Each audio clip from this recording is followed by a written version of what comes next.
지난 20년 미국 풋볼 리그, 미식축구 리그에서 승률 85%, 10번을 싸우면 8번에서 9번을 이기는 명장이 있었어요. 감독이요. 그 이름이 보스캠 베클러라는 분입니다.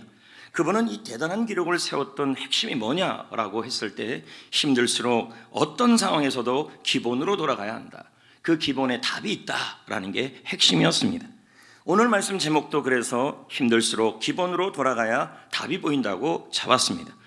코로나19로 힘들수록, 한국교회가 힘들수록, 믿음 생활이 힘들수록 여러분 기본으로 돌아가야 그 기본 속에 답이 있다는 것입니다. 지금 한국교회는 어려움에 직면하고 있습니다. 국민의 70%는 기독교를, 10명 중에 7명은 기독교를 부정적으로 보고 있습니다. 최근 한 통계가 나왔습니다. 2050년 한국 교인의 수가 지금 우리가 알기로는 한 1,000만 된다 그러는데 2050년이 되면 지금부터 30년이 지나면 한국 교회 교인 수는 400만 명이 된다는 겁니다. 이거 어마어마하게 숫자가 줄어드는 거죠. 그리고 2050년이 되면 교회 학교, 주일 학교의 아이들의 숫자가 작년 수의 10%가 된다는 거예요. 그러니까 아이들의 숫자는 더 어려워진다는 의미이죠. 근데 더 가슴 아픈 일이 있습니다. 그게 뭐냐면 청소년입니다. 지금 중학교 1학년부터 고등학교 3학년까지 이 청소년들의 복음화율이 현재 3% 미만이에요. 그런데 앞으로 점점점 0으로 가고 있다는 겁니다.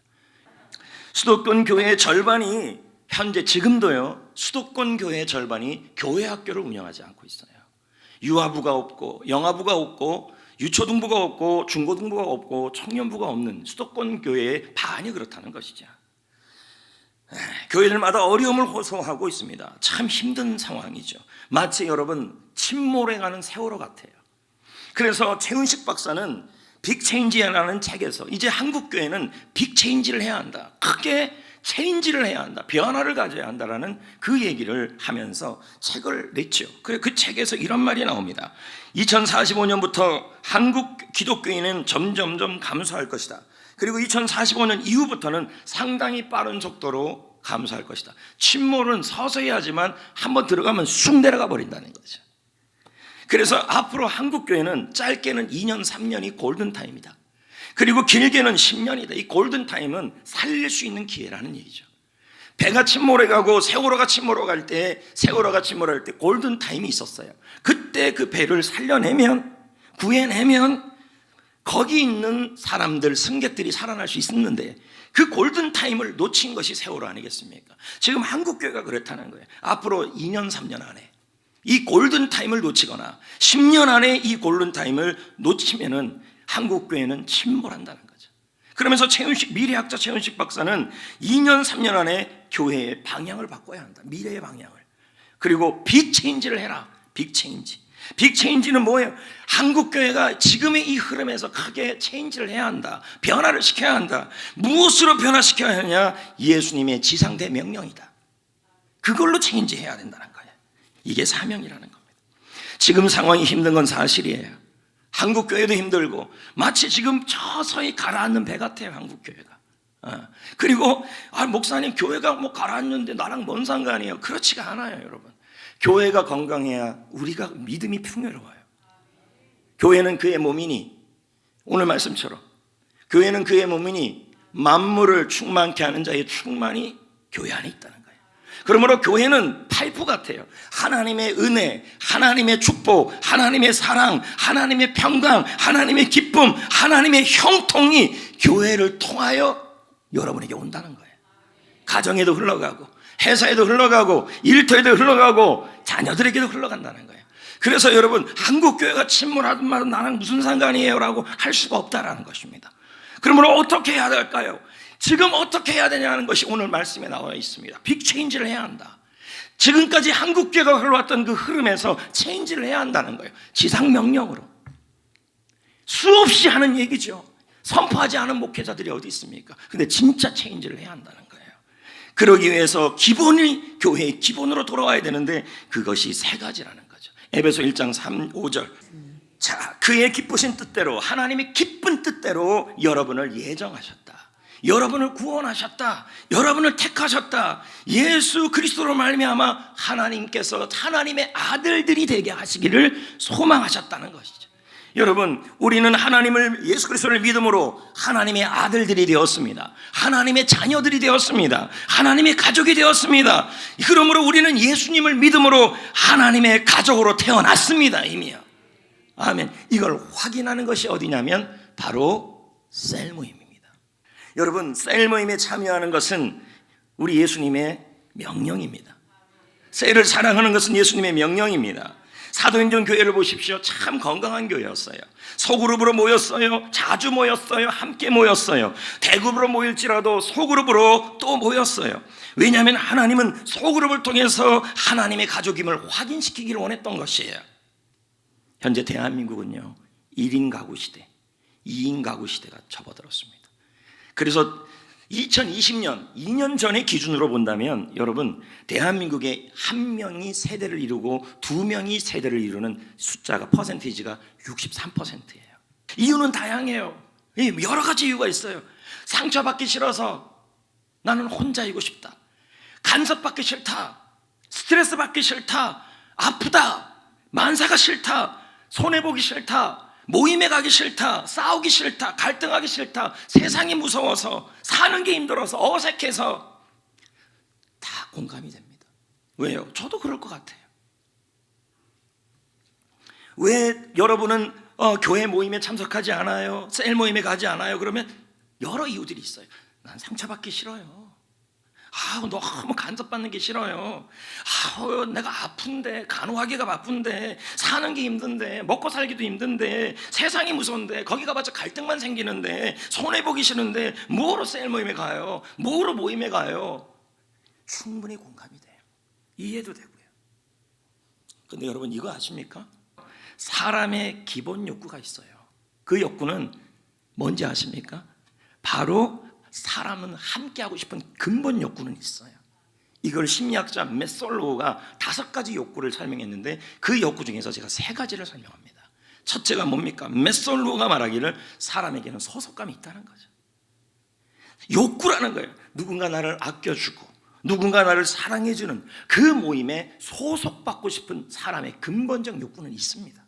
아무리 나 혼자 그러지만 나 혼자 사는 사람들도요, 보면요, 다 블로그 다 하고요, 나 혼자 사는 사람들도요, 몇몇 나 혼자 사람들끼리 모여서, 마음 맞는 사람들끼리 모여서 놀러 가고 다 합니다. 이건 뭐예요? 사람들은 기본적으로 소속하고 싶은 거예요. 두 번째는 안정감이 있습니다. 평안하고 안정된 모임에 있고 싶은 그 욕구. 세 번째는 자존감도 있습니다. 자신을 중요하게 여겨주는, 그 존재로 여겨주는 그 모임에, 인정해주는 모임에 참석하고 싶은 욕구가 있어요. 여러분, 안 그렇습니까? 내가 누군가가 나를 인정해주고 그 모임에 가면 내가 중요한 사람이 되고 나를 사랑해주고 아껴주는 모임이 있다면 가고 싶겠어요? 안 가고 싶겠어요? 가고 싶다는 거죠. 말은 안 하지만 혼자 사는 사람들이 왜 그럽니까? 상처받기 싫어요, 간섭받기 싫어요, 스트레스 받기 싫어요, 아파서 싫어요, 손해보기 싫어요, 갈등 얻는 거 싫어요, 세상이 무서워요, 사는 게 힘들어요, 먹고 사는 게 힘들어요. 다 이해가 돼요. 근데 그들의 내면 깊숙이 들어가면요, 모두 다 위로받고 싶어 합니다. 쉼터를 찾고 싶어 해요. 자신을 아껴주고 자신을 사랑해주는 모임을 찾고 있다는 거죠. 그래서 하나님이 여러분들에게 선물을 주신 거예요. 세상에 있는 그 모임이 아니라 주님 안에서 모이는 소그룹 모임, 셀을 허락한 거예요. 목사님, 또 시작이네요. 또 시작입니다. 셀 모임을 허락했어요. 여러분, 셀 모임은 어떤 모임입니까? 힘이 있는 곳, 사랑이 있는 곳, 행복이 있는 곳입니다. 우리끼리 모이는 것이지만 이 두세 사람이 주님의 이름으로 모이는 곳에서는 나도 그들 중에 있느니라. 세상 모임과 달리 예수 이름으로 모이는 그 셀 모임에는요, 주님이 함께 하셔서 위로하시고 만져주십니다. 한국 소그룹 목회연구소 이상하 목사는 말합니다. 초대교회 성도들은 성전에서 예배한 동시에 성도의 집에서 모였다. 지금 여러분, 코로나19 상황에서는 주일날 예배 드리는 것도 벅차요. 그러니까 제가 여기서 셀 모임 얘기하는 것도 웃긴 거죠. 그러나 지금 보십시오, 한국 교회가 침몰하고 있어요. 침몰하든 말든 나랑 뭔 상관이에요 라고 얘기할 수 있죠. 그런데 제가 말씀드렸잖아요. 교회가 건강해져야, 교회가 살아나야 내가 살아나요. 왜요? 교회는 그의 몸이니 만물을 충만케 하는 자의 충만이라. 이 말은 하나님이 교회를 통해 여러분에게 충만한 은혜를 주시고 형통을 주시고 축복을 주시고 은혜를 주시고 기쁨을 주시기 때문이에요. 그래서 교회가 건강해야 내가 풍요로워져요. 교회가 살아나야 내가 영혼이 잘 되고 범사가 잘 되고 강건해져요. 교회와 나는 떨어질 수가 없어요. 교회는 몸이에요. 몸이기 때문에 각 지체들도요, 몸이 건강해야 지체도 살아나는 거예요. 지구촌교회와 한국소그룹연구원이 연구한 자료가 있습니다. 코로나 시대가 일어났는데 셀이 소그룹에 참여했다는 거예요. 한 사람들은 어떤 도움을 받았느냐 물어봤더니 이렇게 설문이 나왔어요. 뭐라냐? 안정감을 주었다. 그러니까 코로나 상황에서도 셀 모임에 참여했다는 거죠. 그리고 소속감이 생겼다.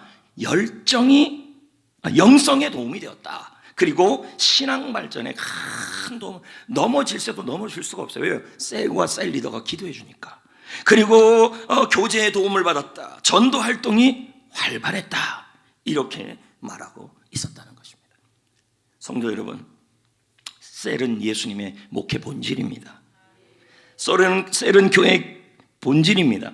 하나님께서 우리를 예정하사 우리를 택하사 구원받은 것은 예수 그리스도를 말미암아 하나님의 아들들이 되게 하기 위해서다. 자녀로 삼았다. 가족으로 삼았다는 거예요. 가족으로 삼았기 때문에 그 가족임을 확인하는 시간이 대그룹 시간이기도 해요. 왜? 그러나 대그룹으로 모이면, 회감연으로만 모이면, 잔치로만 모이면, 조회로만 모이면 안 된다는 거예요. 여러분, 회감연에 가고 결혼식에 가보세요. 전부 앉아있지만 밥 먹을 때는요 4명, 5명, 6명 이렇게 드셔야 안 드셔요? 그런다니까요. 영적 가족임을 확인하는 시간이 어디냐면 셀 모임이라는 거죠. 셀이 활성화되지 않으면요 교회는 건강할 수가 없고요. 셀로 빅체인지가 안 되면, 한국교회를 지금 보십시오. 코로나가 일어났죠? 일어났는데 구역이 전멸해버렸어요 지금요. 자, 그러면 이제 빅체인지, 골든타임에서 여기서 셀을 살려내지 않고 소그룹을 살려내지 않으면 기본은 그거예요. 왜요? 하나님이 여러분을 예정하셔서 하나님의 아들로 삼았고 가족으로 삼았어요. 그렇게 해서 그걸 확인하는 게 셀 모임이고, 셀 모임에 소속되면 가면 하나님께서 갈등도 있고 어려움도 있지만 예수 그리스도가 그와 함께하기 때문에, 셀 모임과 함께하기 때문에 반드시 쉼과 위로와 행복이 일어날 수 있다는 거죠. 그것을 사랑하라는 거예요. 이제 골든타임이라는 거예요. 그걸 놓쳐버리면 어떻게 되는데? 여러분, 운전하다 보면 중간에 가면 휴게소만 있어요. 졸음 쉼터도 있어요. 거기서 좀 쉬라는 거죠. 셀은 그런 거예요. 부담 주는 장소가 아니라 2-3 사람이 모인 곳에 나도 너희 중에 있다. 셀 모임으로 모이는 그곳에 주의 성령이 함께 하셔서 그 속에서 사람과의 교제와 만남을 통해 여러분을 만진다는 거예요. 아멘. 쉼터입니다. 쉼터.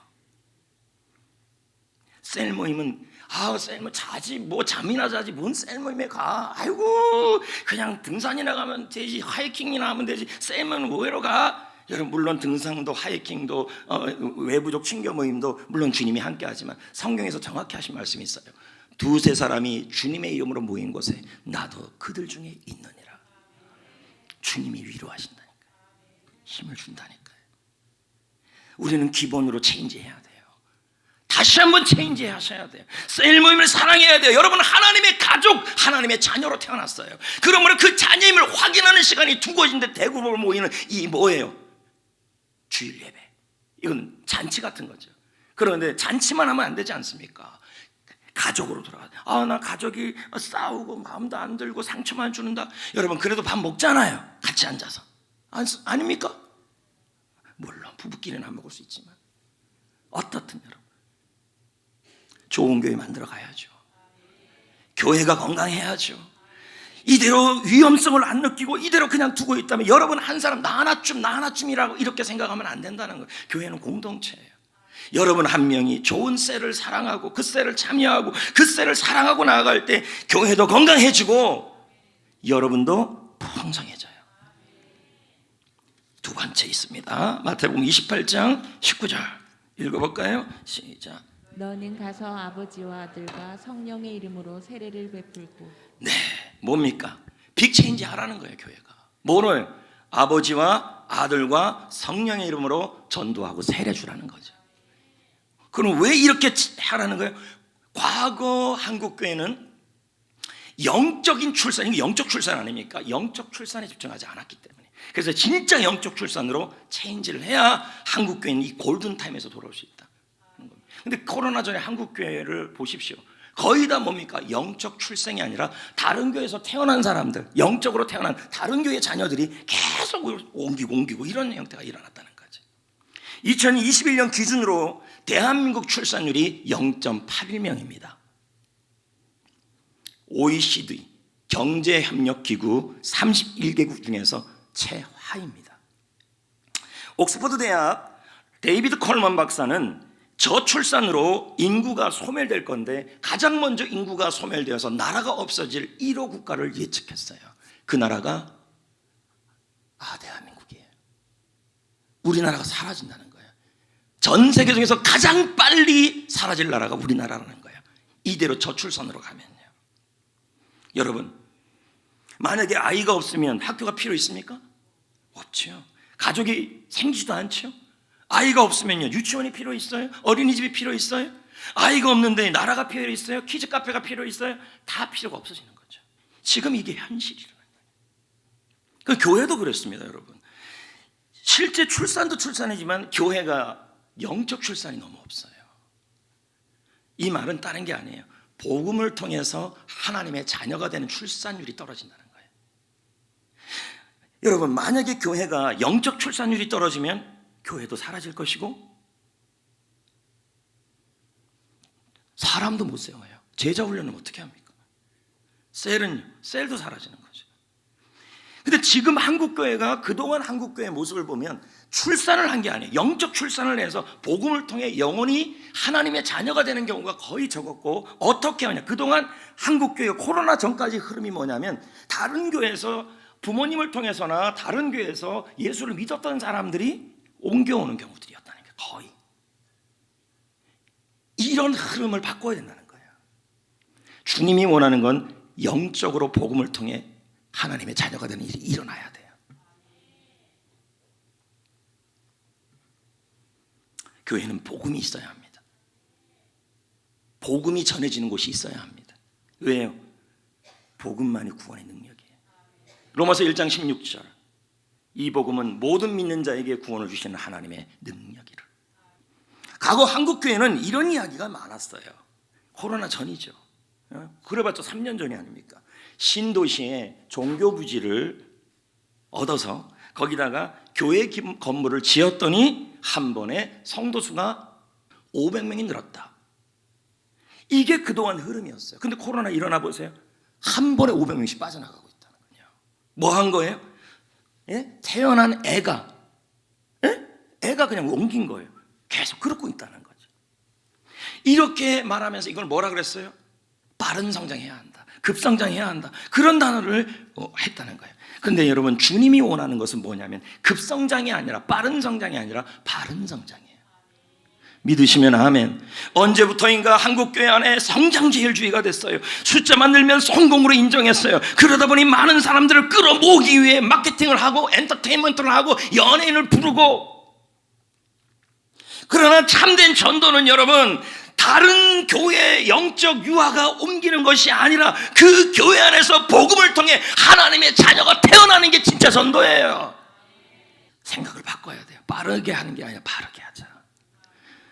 여러분, 애가 뱃속에서 이렇게 들어가서 10개월이 지났어요. 그러다가 임신하자마자 애가 푹 태어납니까? 한국교회는 그러길 바랬다는 거예요. 그럴 수가 없어요. 갑자기 숫자가 늘 수가 없다는 거죠. 안희문 목사가, 꿈의 교회 안희문 목사가 말해요. 하나님은 한 사람이 10사람을 구원하러 가지 않았다. 과거에 한국교회 보세요. 전도 왕 나와서 한 명이 200명 정도 했다, 2000명 정도 했다. 그걸 자랑했어요. 사실 주님이 원하는 게 이게 아니에요. 사람 낚는 어부라는 것은요, 10사람이 한 사람을 구원하기 위해서 서로 그물을 던지는 게 주님이 원하는 전도법이었어요. 주님은 셀에서 여러 사람이, 소그룹이 다 같이 빅체인지 해야 된다는 거예요. 다른 교회 성도 데려오지 마시고,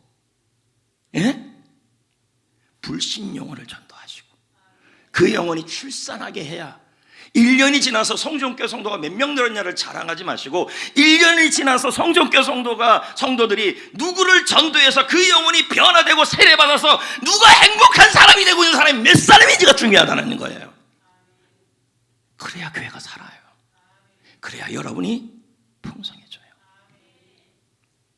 마지막 세 번째, 마태복음 28장 19절 읽어볼까요? 시작. 너희는 모든 민족을 제자로 삼아 전도하는 이유, 세례 주는 이유 다 제자 삼는 거라는 거예요. 지금 한국교회 전체 흐름을 보면, 코로나 전의 흐름을 보면 이 제자 세우는 일을 잘 안 해요. 목회자들이 너무 바빠요. 정치하느라 바쁘고 외부 활동하느라 바쁘고, 그러니 목회자가 제자 삼는 일을 안 해요. 근데 지금 이대로 가면 한국교회 침몰합니다. 지금 골든타임이에요. 2, 3년 한 10년 안에서 이것으로 체인지하지 않으면 한국교회는 그냥 침몰해서 넘어가서 더 이상 한국교회 영적 출산도 없고 사람 세워주는 일도 없는 것입니다. 그동안 보세요. 교회는 숫자에 매였어요. 사람을 세워야 되는데 자꾸 숫자에 매여. 예수님을 보십시오. 수의 논리에 빠지지 않았어요. 군중 목회하지 않았어요. 예수님은 12명 세우는 목회를 했어요. 건물 중심으로 가면 숫자 채워야 돼요. 그러면 한 사람 철학이 무너져요. 수의 논리로 빠지면요, 교회는 관리 대상이 돼버려요. 양육 계상이 안 돼요. 수를 관리하는 거예요. 몇 명 하냐고 성도 한 명 한 명이 물건이 돼버리는 거예요. 수세는 거예요. 이건 예수님의 목회가 아니에요. 예수님은요, 한 영혼을 양육하는 거, 케어하고 세우라는 것입니다. 우리에게 그 사명이 있다는 거죠. 제자 훈련에 좋은 점이 있습니다. 빌립보 4장 9절 읽어볼까요? 시작. 너희는 내게 배우고 받고 듣고 본 바를 행하라. 그리하면 평강의 하나님이 너희와 함께 하시리라. 평강의 하나님은 어떤 하나님이에요? 샬롬의 하나님이에요. 나의 공동체가 평화로워지고, 외부적 환경은 어렵지만 내 마음이 평화로워지고 질서가 잡히고 모든 것이 조화를 이루는 게 샬롬이에요. 이게 훈련의 힘이라는 거죠. 여러분, 원박이라는 그 노래가 있죠. 원하고 바라고 기도합니다. 민옥이 목사님의 찬양이죠. 원래 이 원박이는 작곡을 하려고 지은 것이 아니라 자녀들에게 신앙의 유산을 물려주기 위해서 뭐가 좋을까 생각하면서 기도문을 작성했던 내용이 바로 이 원박이에요.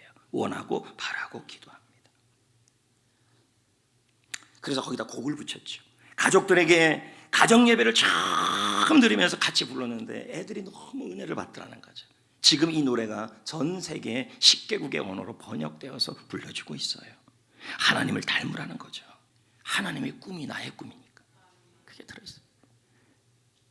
그러면서 제가 오늘 설교를 준비하면서 2차 세계대전에 아오지마 전투가 생각이 났어요. 아오지마 전투는 미 해병대가 일본군과 싸워서 3분의 1이 전사한 전쟁이에요. 근데 이겼어요. 이 전쟁에서 켈리 위생병하고 후포 위생병이 이야기가 아주 유명해요. 후포 위생병이 있고 켈리 위생병이 있는데 이 11일이라는 전쟁터에서 그 해병대를 구하는 사람들이었어요. 근데 이 켈리 위생병한테 일본의 저격수가 총을 쐈는데 여기에 총이 맞은 거예요. 여기 총알이 간통해서 피가 여기서 막 터져나오는 거예요. 그 옆에 누가 있었냐면 후포 위생병이 있었어요. 그 피를 이렇게 막으려고 막는데도요, 안 막아지죠. 피가 터져나오는데, 뿜어 나오는데, 후포 위생병은 켈리 위생병을 향해서 이 피를 막으면서도 도와주려면서도 막 이렇게 계속 혼자 중얼중얼거렸어요. 내가 너를 살리기 위해, 켈리 위생병을 살리기 위해 정말 최선을 다하고 있다. 나는 지금 모든 방법을 다 통하고 있다. 그냥 중얼중얼 대고 있는 거예요. 근데 이 켈리 위생병은 말을 못하죠. 피가 지금 튀어나오는데, 뿜어 나오는데, 눈을 보면서, 죽어가면서 눈을 보면서, 후포 위생병을 보면서 눈을 보면서 이렇게 말하는 것 같았대요. 켈리 위생병이, 후포 위생병이요. 이렇게, 자네가 나를 살리기 위해 얼마나 애를 쓰는지 나는 안 해. 결국 전사했어요. 성도 여러분, 우리는요, 세상이라는 전쟁터에서 보낸 하나님의 위생병이에요. 세상은 죽어가고 있죠. 화물과 죄로.